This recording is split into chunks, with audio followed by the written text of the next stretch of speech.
Jeff, injuries are part of every season, but by my math, between Bobby Ryan missing the first game of the season and Robbie Fabry and others being gone 1 week into the season, and by the time the COVID guys came back, you guys have had one game, the second game of the season, where you've had the full lineup. I mean, is it kind of, do you wonder what might have been if you, because I know you've talked about when you've had depth, you guys were a pretty good team, but unfortunately that depth has not been there very often.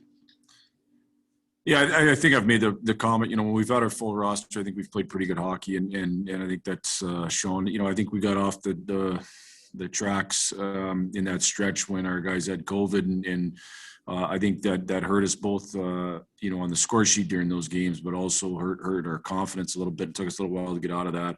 I don't think what might have been, because there's nothing I can do about it. I think most importantly, all I've tried to continue to focus on is us improving as a hockey team, is us improving as individuals, and trying to lay a foundation here of winning hockey, and so that we can have days or seasons that are better than today. And to do that, you got to lay the foundation of being a winning hockey team, and that's really what I focus the most on.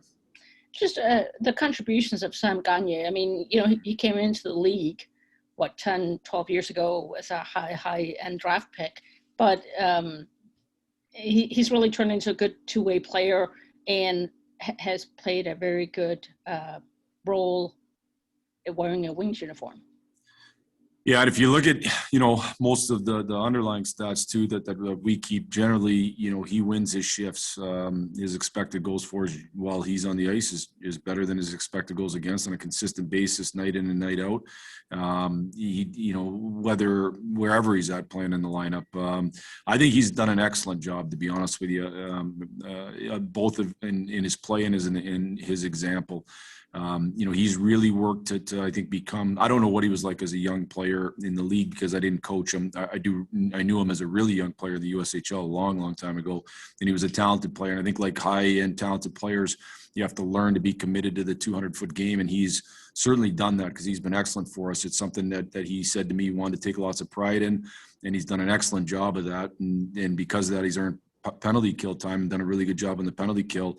I think he's been a great example of having poise with the puck and also taking what's given. And I think it's a really hard balance to try to get through to guys to not be careless with the puck, not turn the puck over, but try to make plays at the same time. That's a hard balance. And he's been a great example of trying to make a play, having poise with it. When there's a play to be made, make it. And when there's no play to be made, live another day. And I think he's probably been our best example of that. I think that's a huge thing for our young hockey players. All right, so Jeff, let me put you on the spot. How old do you think Sam is? I should know this. He's an 89. So what is that? Do the math for me, Helene. So 31. Yeah. 31. Yeah, there you go. Yeah. Thank you. Thanks, Jeff. Yep. Next up, Ansar Khan, M Live. Yeah, Jeff, you talked a little bit about Grice after last night's game, but just, 2-3 more starts here for him, assuming that things keep going the way they are. Just how important is that for him, just confidence-wise, going into the off-season, finishing on a stretch like this and knowing that, not having to have the whole summer thinking about what went wrong and what he needs to change and just kind of just going into next season with that confidence? Well, I think, I think good play is always important. And I certainly think, does it carry over all the way to next year? I can't say that for sure. But I think it puts you in a good frame of mind heading into the summer. And hopefully there's areas of his game that he's, seen with adjustments he's made that then can certainly carry forward. It's kind of like your golf swing. If you're able to make an adjustment that you can carry forward, it helps you be a better player. And I think, one thing for him is just making sure his feet are set. I think he's done a way better job of that here lately, making sure his feet are set. So I think that lesson is probably bigger than even the confidence, is just carrying that lesson forward into his next season. But I think like everybody else on our team, he wants to listen. We cherish every one of these games, and I know it's getting the end of the year. I get that we're not a playoff team, but it doesn't mean that you should take any game in the NHL for granted, because you never know when your last one is. Just the reality of life. And so let's make sure we cherish every one of them. I think he's like the rest of our team. He's doing that. And also, just the team's overtime record this year, I think 1-6, just in the overtime itself. Do you see any common themes there, or what do you think has been anything you can put your finger on as what's been the issue?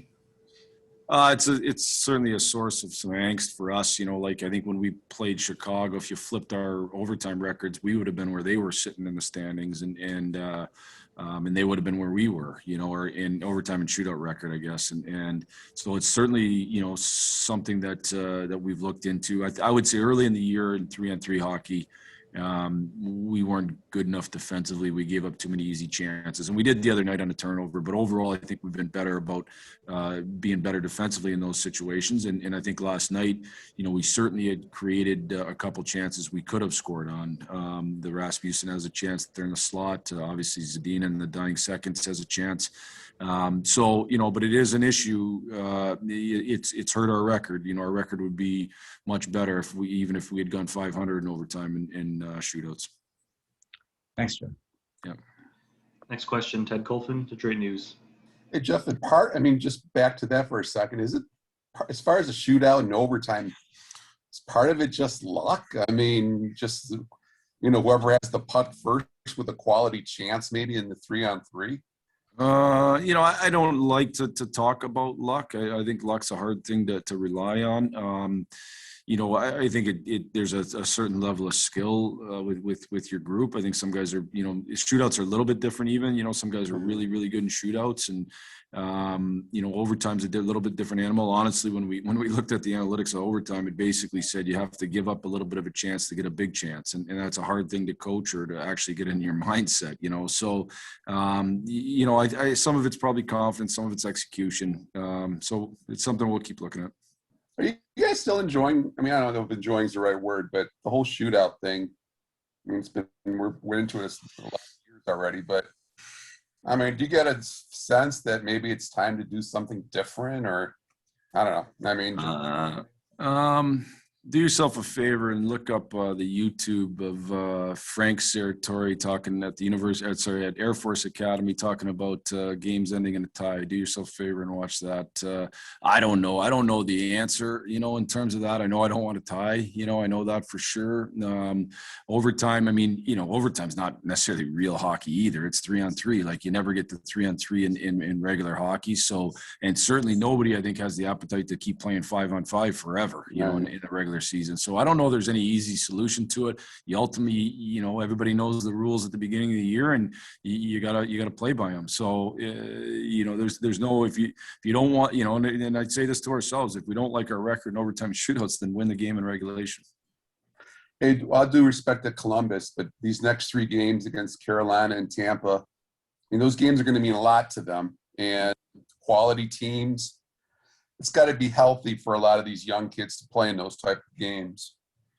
For sure. I thought last night's game ended up being a good hockey game. I thought it started really loose, like 2 teams that were out of the playoffs, and we can't afford to play loose like that heading into Carolina or Tampa, just with the firepower both those teams have. And that's certainly not at all disrespectful of Columbus. We're kind of both in the same boat, and in terms of missing the playoffs. And again, I thought it started loose, so we better tighten it up here as we head into Carolina. Super. That's all I need. Thanks. Last question from Max Boatman with The Athletic. Hey, Jeff, with all the young guys who have made their way into the lineup over the course of the year, what's the most important for them as a collective? What can they get out of, this stretch time that they've had here going into the off season and next year? Sorry, ask that question again, please. Yeah. What's the most important thing that the guys like Chalowski, Svechnikov, now Veleno, Lindstrom, what's the most important thing for them to take away from their experience, post-trade deadline to the end of the season going into next year? Well, I think, getting the opportunity to play, they can look at where their strengths are and how their strengths played out here, and where their weaknesses are and what they need to improve. And it gives them a good barometer of, to some level, a decent barometer of what they need to get better at and what they need to accentuate. And, that's the advantage of them being able to play in these games. I think it's great for Joe Veleno to get in last night and hopefully 5 more games, and now he can look at that 6-game stretch and say, okay, I was good at this, man, but I got to get way better in this area, and not just for us to tell him, but for him to really realize it. So I think that can be a positive thing for all these young guys. And then, I know the whole game is trying to find a way to score and not let goals in, but what do you think you have to do to score more goals as a group, whether it's this year or in the future? Last night we had enough chances to score for sure. I mean, ultimately you got to create enough chances. In against Dallas, we didn't create a lot of chances. That's a big, broad question, to be honest with you. And I don't blame you for asking it. I mean, some of it is guys' ability to finish, and the more guys you have on your lineup that can score, obviously the better chances of scoring. I think we're kind of a team that's trying to grind it out and score dirty, and I think that's great, because that's an important lesson, because that's the scoring that happens in the playoffs lots of times. That's the scoring that carries forward even when you get a little bit of dry spell. So I think that's been a positive.